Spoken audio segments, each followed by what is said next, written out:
Oke, ketemu lagi nih di video kedua di Traktir Ngopi Properti ini. Di video sekarang gue akan bahas tentang gimana ngatasi kendala-kendala yang di video sebelumnya kita bahas juga. Kita sebutin beberapa kendala untuk teman-teman atau lo semua mengawali jadi agent properti ya. Karena memang ada beberapa kendala dan yang jadi halangan untuk lo belajar jadi agent properti. Oke, yang pertama tadi sempat kita bahas juga di video sebelumnya mengenai mindset ya. Jadi kalau misalkan memang teman-teman awalnya kita berangkat dari mindset yang sebetulnya sudah terblok sama teman-teman sendiri, itu akan susah juga sih. Kenapa sih? Kita harus set mindset bahwa kita itu bisa gitu loh. Yang sebelumnya juga sempat gua sampaikan juga bahwa ngejual properti itu bisa apa enggak sih? Gampang sebetulnya kalau misalkan lu ngerasa bahwa sama aja sih seperti lu ngejual baju, lu ngejual sepatu atau jual kendaraan dan lain-lain, sebetulnya sama dan marketnya akan ketemu sendiri nantinya. Nah, so mindsetnya kita set dulu supaya jual properti ya sama aja sih sama kayak jualan yang lain sih. Toh marketing itu kan, ilmu marketing itu kan sebetulnya berlaku untuk semua bidang usaha. Itu yang pertama, masalah mindset. Yang kedua juga gimana kita mengatasi bahwa ketakutan-ketakutan teman-teman mengenai income nih selama lu belajar jadi agent properti. Ketakutan-ketakutan itu sendiri juga bisa kita handle dengan cara bahwa apa sih dreams kita sebetulnya gitu loh. Kita goalsnya apa sih gitu loh. Kalau misalkan ketakutan kita bahwa sekedar income aja, menurut gue sih itu lu bisa atasi dengan mindset lu yang tadi ya.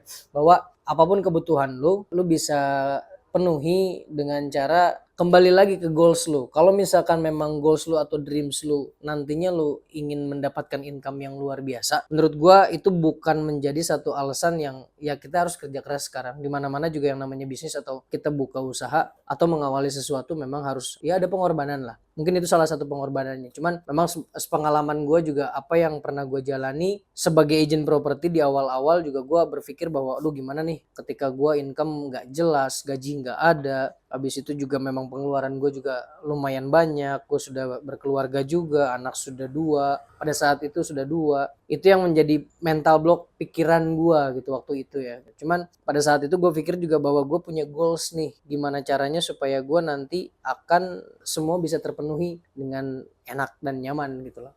Gue bisa punya bebas waktu, gue bisa kerja di mana aja gue mau, gue bisa kasih apa aja yang keluarga gue mau gitu. Ya harus ada pengorbanan gitu loh. Ya itulah salah satunya pengorbanan gue di waktu awal-awal gue belajar jadi agent properti. So, nah itu beberapa kendala yang memang harus kita cari solusinya. Painnya apa? Kita harus cari gainnya apa. Balik lagi kita harus berpikir bahwa kita punya dreams, kita punya goals. Kalau teman-teman bahas lagi mengenai apa sih bisnis yang tanpa modal, sebetulnya bisnis memang nggak ada yang nggak ada modal gitu ya. Minimal modal bensin pasti modal, namanya bensin pakai uang kita belinya juga, kuota juga pakai uang kita belinya juga. Jadi sebetulnya memang nggak ada yang nggak pakai modal, tapi seminimalisir mungkin kita ngeluarin modal.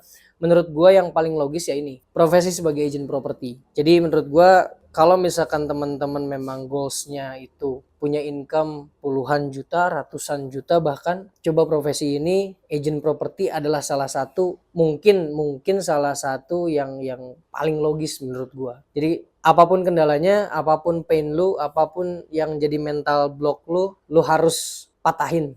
Lu harus siap berkorban dulu. Selama lu bisa fokus, lu akan ngerasain hasilnya seperti apa. Salah satu buat ngatasin masalah juga adalah lu bisa cari teman-teman yang udah berprofesi sebagai agent properti. Lu gampang sih cari teman atau relasi baru.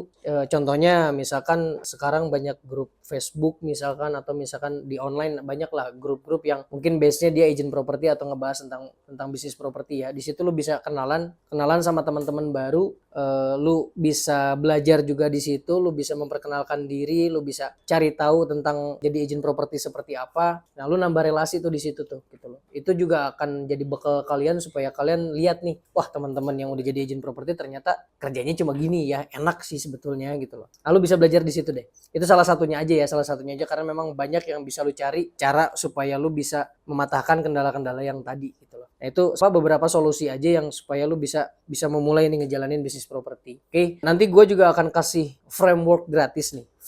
Framework itu adalah langkah-langkah yang tepat untuk menjalani si profesi ini ya. sebagai agent properti. Gue akan kasih frameworknya gratis buat kalian. Tapi nanti begitu kalian selesai ikut sesi video ini, sharing ini sama gue, nanti gue akan spill juga di video berikutnya untuk basic training online. Nanti ada namanya basic training online. Jadi gue akan bahas step yang paling tepat, step yang benar untuk jadi agent properti, karena ada tahapan-tahapannya tuh di agent properti itu. Dari mulai kita belajar listing tuh apa sih gitu, istilah-istilah di agent properti, dari listing, terus udah gitu survei, setelah itu ada showing, ada exposing juga, nanti ada dealing closingnya kayak gimana, strategi-strateginya kayak gimana, itu gue akan bahas di video selanjutnya ya. Gue akan spill di video selanjutnya. So, sampai ketemu di video selanjutnya. See you.